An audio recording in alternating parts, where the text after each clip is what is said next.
အားလုံးပဲမင်္ဂလာပါပိုလီဆိုကနေပြန်လဲကြိုဆိုလိုက်ပါတယ်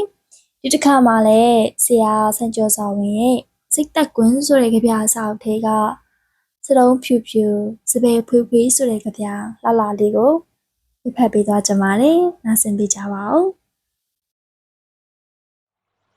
စတုံးဖြူဖြူစပယ်ဖွေးဖွေးအနိစ္စတွေပဲအဖွားကြီးရဲ့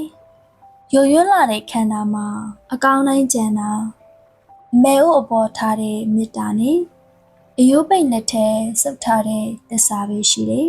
။စတုံးဖြူဖြူပေါ်ကစပယ်ဖွေးဖွေးဟာရစ်ကြနေပင်တွက်နေတဲ့အရေးပြအနုရွာလေးကိုတယူတရပွေးပါမယ်။ငယ်ရွယ်စဉ်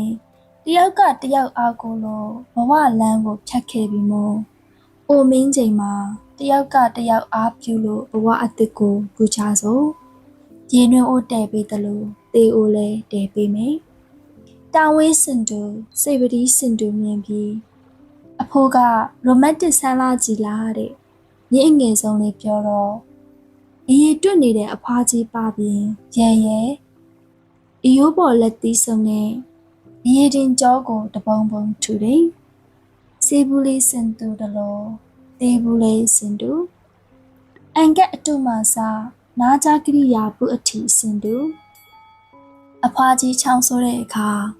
ဖိုးကြီးချွေကြက်တယ်အဖိုးကြီးအမျှဝေတဲ့အခါအဖွားကြီးတာတူခေါ်တယ်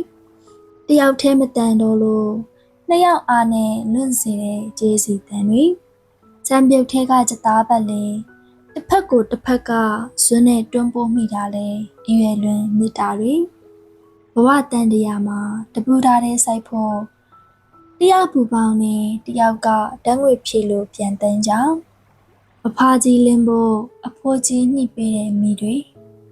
အဖိုးကြီးနှွေးဖို့အဖွားကြီးဖြာပေးတဲ့အလင်းတွေဘသူအရင်သိသေးမိကိုဖြစ်ရင်တိမ်ဖွဲ့နေခြင်းအမိလိုက်လာပြီးမှအတူရွာကြတာပေါ့တယောက်ကတောက်တော်ရည်ချမ်းဆိုတယောက်ဟာစင်မီပန်းကတ်တာမို့အမေဦးရေဒီတန်တရားတော့ဖျားပန်းအိုတလုံးနဲ့ကုတော်အတူဝင်ခဲ့ပေါ့အလုံးကိုကျေးဇူးတင်ပါတယ်